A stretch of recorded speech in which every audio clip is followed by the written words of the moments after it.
Hi, Phil here, Bus Old Man Phil. I'm standing at the back of the 4103, and I'll start with the fuel lines. I noticed on your video you had the fuel running from the fuel pump. It's really bright out here, and there we go. There's the fuel pump. You had it running up to the fuel rail. The output from the primary filter goes to the fuel pump, and I can't see my monitor, so I don't know how good this is. Into the fuel pump. Let me see, let me change hands here. Into the fuel pump, out of the fuel pump, into the secondary filter, and from the secondary filter into the fuel rail.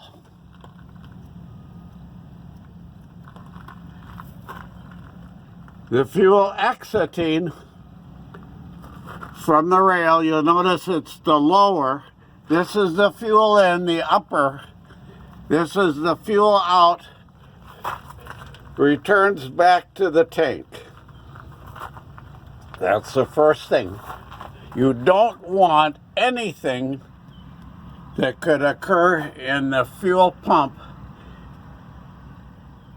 to get into the injector. So the final filter, whatever your configuration is, and I notice you're using one of the newer filters that contains both the primary and secondary filters in one unit, and that's fine. Remember that the fuel from the tank, by the way, use a check valve like this. This keeps the fuel from flowing back into the tank. This is the fuel from the tank through this check valve into the primary filter. In this old system, this is the original system, the primary filter. Again, it leaves the primary filter into the fuel pump, the discharge from the fuel pump into the secondary filter, and from the secondary filter into the fuel rail on the engine block. Okay, that's the first thing I noticed. There you go. Hello, this is Steve. We're going to show you how Bus Old Man Phil explained on the video how to hook up our filter system. This is a Davco 382, Fuel Pro 382 Davco. And what we got here is we're going to hook this up and get this started on the ground. That's what Phil's helping us with. So what we do is we run from the tank. We're going to have fuel here and the diesel in here. And we're going to run from the fuel to the pump. Show this. That's the back one is where the fuel goes in. Then it goes in there and it spins around and it pumps it out here. And then it has to go through the filter then. So the filter in the end is on this side. Then out goes on this side. And then this will go like that. Goes from the out to the...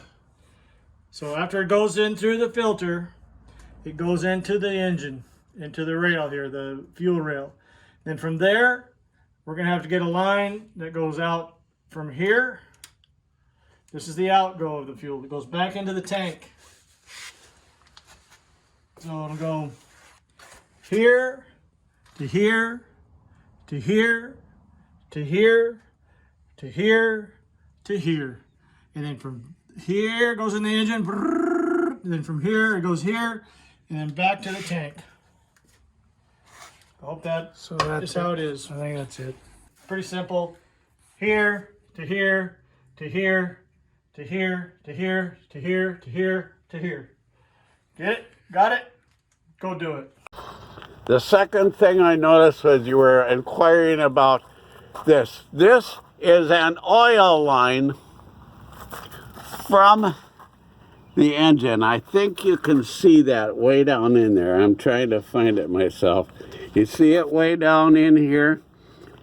You see my finger point? This is the oil leaving the engine block under pressure, lubricating this pivot point on the governor. Well, go ahead. Okay, now we're addressing the second part on Phil's video to us with Bus Old Man Phil. Right? Is that how it says? Yeah. And yeah. And what he addressed was the line going into this right here, the oil line. This is an oil line. Come over here, Mike. And no, come over here. This is a oil line under pressure out, and so it oils this, and it's it oils this moving parts in here. Now this down here, remember this line, this is under pressure. This is oil under pressure. So it also, if I am correct, it also will go up to this area here, and then this line goes to the oil pressure gauge on the bus, if I'm correct. And we'll find that out later. So Should anyway, we go over to the bus? Huh? Should we go over to the bus over there? Yeah, push. Well, yeah. Yeah, go ahead. Yes. Okay, here we are at the bus. Well, this goes to. This is an oil line this is the oil gauge. Yeah, I think it goes down. And anyway, I could be wrong. Let me look at that fitting. I know there's oil to it because it's all messy. No, that's what it is, but I don't know if it hooks to that line that I'm talking about. But here that is. That's the oil gauge, and it worked, and also the unit worked up front. We'll look at this at the next videos, or when Phil addresses that. But we just wanted to show this, and I think this is how that all goes. All right.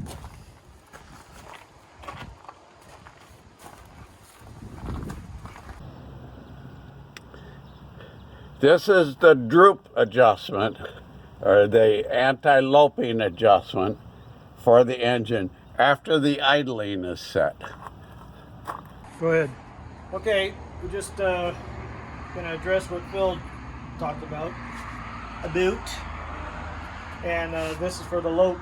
He has fancy names for it and everything, but that's for the loping of the engine. So that sets. And I don't know what this is for. If you comment on that, Phil, that might. I think he did. Did he? Well, I don't remember what it was. So anyway, there that is. There that is. We have all those things. And here's what this thing is. I don't know if you can see it, but there that is. And we have this. It goes here. Short going down there and everything. I'm assuming that's what that is. I don't know of anything else. I guess it's just a drain. A pressure relief thing or something. I don't know. Anyway, there that is. Okay, got those two things. Sit.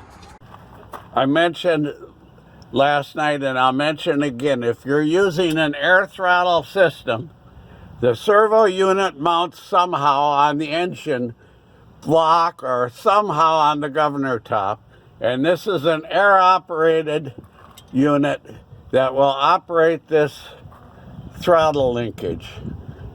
There's one air line up to the front to the pedal valve, and you can get the air supply up there from the suspension system. That'll work just fine. Not their suspension, this is springs. I'm getting my models. You can get the air source for your accelerator pedal from anything up front. And one line comes to a servo unit that's mounted here to operate the governor. Whatever you come up with there. Or Okay. Those are the two things that concern me. Third thing that concerned me was you were holding this can. This is a bypass filter. This was originally a laminated washable filter. This catches the big stuff circulating through the engine. This will catch metal filings, rocks, stones, sand, any kind of junk that occurs from the operation of the engine is caught here. This filter, I noticed, was changed to whatever unit is on there now, and that's a final filter, if you want to call it that, or the secondary oil filter.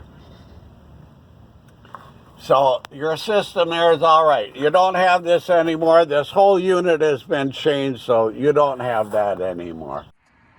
Okay, here we are again. I'm just going through everything Phil went through. This was our old system. We got a new oil filter system, so we don't need this anymore, but this is what Phil was talking about. So if anybody out there needs one of these, I got one. Now this, I'm thinking is where this right here is the oil cooler. And we got 13, I think we got I don't remember what it 13 was. fins. It's all new. Yeah, 13 fin new oil cooler. So I think this setup, this right here goes to the radiator. Probably right through there. Probably, I don't know. Anyway, we'll figure that out later. So anyway, there that is. Okay, now I wanted to show you the water manifold. We talked about that. And I said the upper was the supply line to the bus cabin heater. That's incorrect. It's the lower line right here. That looks like 1.25 inches. I can't, oh, here's the size right here. 1.25 inches. Okay, so just to get the engine running on the garage floor there, just run a pipe from this down to the intake down below where the bottom of the radiator is. And I don't know if we can see that. I'll try and look. This is the system as I described it, and this is the pipe coming back from the bus heating system, and it comes back to this fitting under the radiator. You see where it's under the radiator there? This, by the way, is a drain plug. This is the fitting into the bottom of the radiator. And this is the suction side. This is where the water pump draws water from the bottom of the radiator and from the heating system back into the engine to be reheated, recirculated back through the radiator, and on and on and on. Okay, I didn't finish with the water. Okay, so back to the water manifold. You'll notice that this pipe is the water leaving the engine to the radiator and to the surge tank. Under normal operating conditions,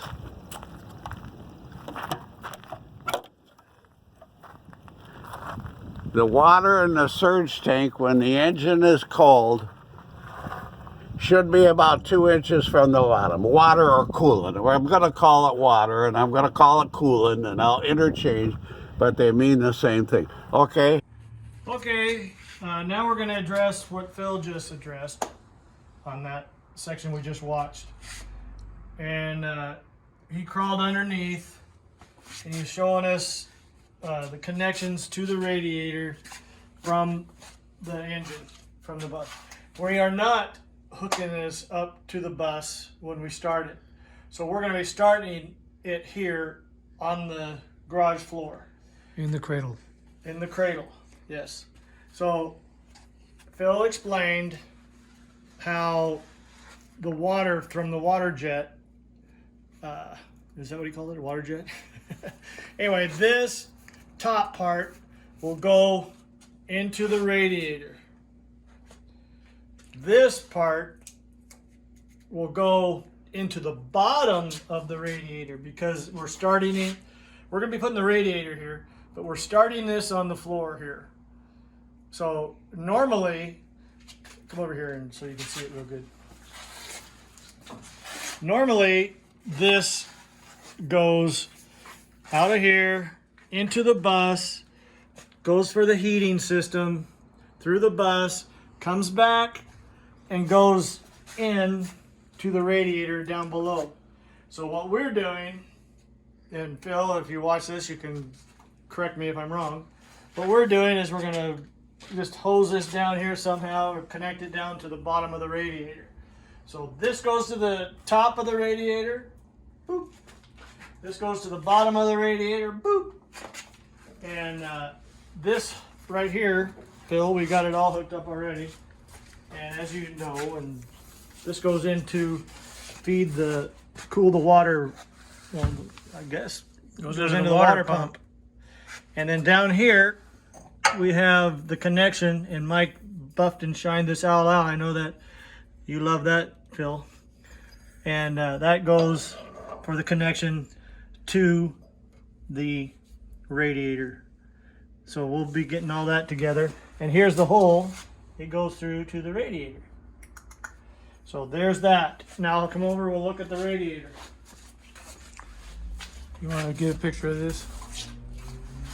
Let's do the radiator first. Here's our new Toro lawnmower.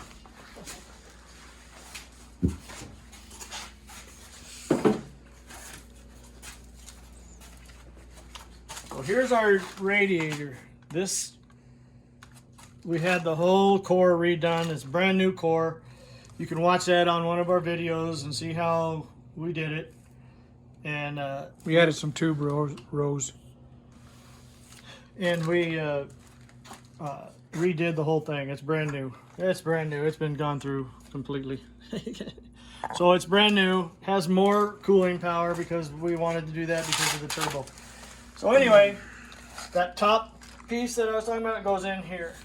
The bottom one that goes in through the, that normally goes into the bus for the heating system and comes back out, goes here. So we're going to run it from up there to here. And this goes into the engine through the pump and all that crap. To the cooler. Yeah, through the cooler. The Oil cooler. oil cooler, which is a new. So anyway, that's where we're at right now, and that's At least that's what we think it goes. yeah. So, and now if you want to look at this book, Detroit Diesel 71 series. Now, here's what I just explained over there. See, we're gonna take it from the water manifold to the radiator up top, and then the one that goes through the bus and everything, it's going to come down here and into the radiator and then through the cooler and all that. This one is the line that I just showed you that will says water pump to the water pump. Yeah. All right, so that's this one right here. Show this one right here. This goes to the water pump down here. So we got that, and there's the water pump. So I think that's how it goes, Phil. Let me know what you think. All right. Peace. Say something. Here's our shutters. That's a little mechanism on top that we said looked like a dog. And then we got that all powder coated. The shutter. Our shroud, fan. All powder coated. All powder coated. Our shortened drive line from the transmission. So anyway, there you have it, bitches. You're not at that point right now. You want to get the engine running on the garage floor, that's fine. So what you want to do with your 5-gallon can and your hoses is tap in here. The fuel in is the lower of the two in this configuration. If you still have it here under the junction box, if that bracket is still there, where the fuel lines come from and go back to the tank, mark them, and then you can tap in here or anywhere with a 5-gallon can of diesel fuel to run the bus. This is the fuel in with this check valve. This is the fuel back to the tank, the fuel return. The upper one is the fuel return. We're going to work together with the video, and I'll cover things as we go through your video, which I talked about last night. Okay.